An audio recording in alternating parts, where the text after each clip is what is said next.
आज महाराष्ट्राचे दादा हरपले.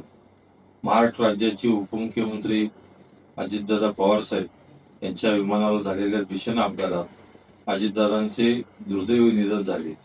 ही घटना अतिशय दुःख, धक्कादायक आणि मनाला सुन्न करणारी आहे. त्यांना मी जड अंतकरणाने श्रद्धांजली व्यक्त करतो.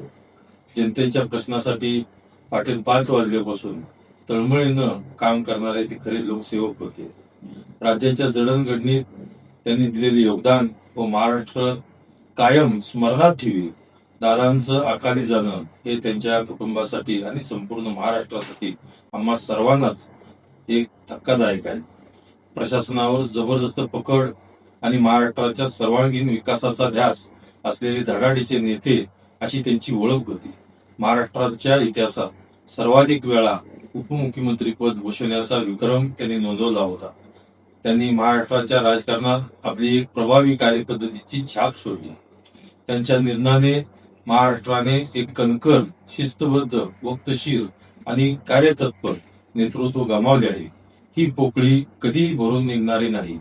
त्यांचे कुटुंब म्हणजे अख्खा महाराष्ट्र आहे. या दुःखातून सावरण्याचे बळ लावो हीच विठू रखमाई व दामाजी पंतांच्या चरणी प्रार्थना.